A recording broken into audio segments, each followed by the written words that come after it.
La première vidéo de ce chapitre 3 a permis de découvrir comment identifier clairement un besoin. Avant de passer donc à l'étape de rédaction du cahier de charges fonctionnel, il faut maintenant identifier ce qu'on appelle les fonctions de service que doit assurer le robot que vous souhaitez fabriquer. Alors, il existe deux types de fonctions de service. Il y a donc les fonctions principales qui sont notées en sigle FP et les fonctions contraintes qui sont notées FC.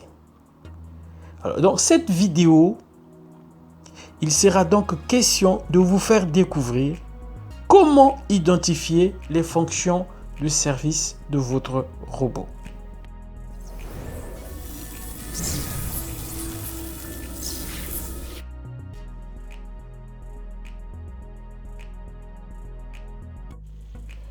Les fonctions principales d'un robot renvoient aux usages que l'on peut faire de ce robot. Elles découlent directement de l'expression du besoin. Pour énumérer ces fonctions principales, on peut tout simplement répondre à la question: à quoi va servir le robot qu'on souhaite fabriquer? Alors, un robot aspirateur, par exemple, aura évidemment pour fonction principale aider l'utilisateur à ôter de la poussière dans son habitation. Alors, donc, la question à quoi sert l'objet peut donner lieu à plusieurs réponses. Cela signifie que l'objet a plusieurs fonctions principales. Et il est nécessaire donc d'énumérer toutes ces fonctions principales. Ainsi, la deuxième fonction principale sera notée FP2, la troisième FP3 et ainsi de suite. Alors, il paraît important de préciser que la plus grande part du coût de fabrication de votre robot peut être dédiée à la mise en place des mécanismes qui vont assurer les fonctions principales.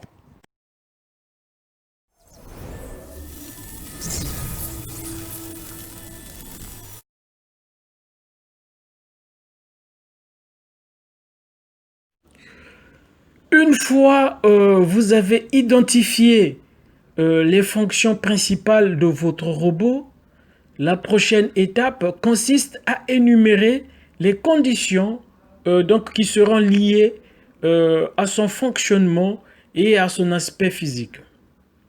Alors, il s'agit de faire la liste de tout ce que vous voulez pour votre robot et d'exprimer chaque idée de façon très simple par une phrase qui commence par un verbe à l'infinitif. Exemple, éviter les obstacles. Alors donc, ce sont les conditions nécessaires pour que votre robot atteigne son objectif et réponde à votre besoin. Alors, les contraintes peuvent être en rapport avec la durée de vie, la sécurité, l'esthétique, le prix de fabrication, l'ergonomie ou la facilité d'usage. On note également les contraintes qui sont liées à l'impact environnemental et au développement durable. Car de nos jours, les objets fabriqués doivent limiter leur impact sur l'environnement. Il est aussi important de savoir que si vous souhaitiez vendre votre robot, il doit obligatoirement répondre aux spécifications des normes. Alors, il s'agit des contraintes mises en place pour protéger les utilisateurs et nous faciliter la vie. Elles sont publiées par les organismes de normalisation, eux-mêmes agréés par l'État. Alors, les normes les plus connues sont AFNOR, ISO, ETSI ou CEN. Alors, cependant, nous n'allons pas nous étaler donc sur les spécificités de ces normes, car cela n'est pas l'objectif de cette formation.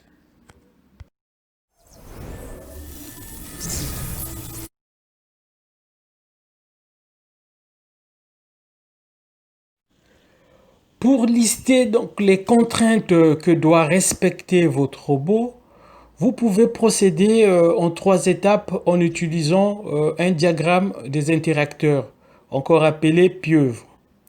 Pour expliquer comment mettre en œuvre cette démarche, on va reprendre l'exemple d'un robot aspirateur.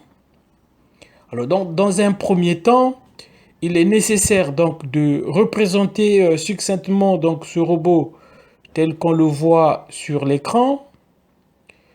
Ensuite, nous devons lister tous les éléments qui vont interagir avec le robot. Le robot aspirateur aura par exemple un lien avec l'utilisateur. Il sera dans une maison meublée. Il a un coût de fabrication. Il aura besoin de l'énergie pour fonctionner. Il aura une apparence physique ou un design. Et il sera en contact avec la poussière. Enfin, pour chaque élément extérieur, nous devons indiquer la contrainte que le robot doit respecter. Alors pour cela, il paraît important de préciser qu'un trait reliant 2 éléments de l'environnement en passant par le produit symbolise donc une fonction principale codée donc FP, tandis qu'un trait reliant le produit à un élément de son environnement symbolise une fonction contrainte codée FC. Donc, les fonctions de service peuvent maintenant être énumérées en se basant sur le diagramme des interacteurs. Alors, donc, il est nécessaire d'exprimer chaque fonction de service par une phrase qui commence par un verbe à l'infinitif. Ainsi, on peut par exemple énumérer comme fonction de service que le robot aspirateur donc, devrait aider l'utilisateur à ôter de la poussière dans sa maison, éviter donc de se cogner contre les meubles. Il devrait aussi avoir un coût de fabrication abordable, être autonome en énergie. Il devrait aussi se déplacer librement sur la surface habitable de la maison et en plus avoir un beau design.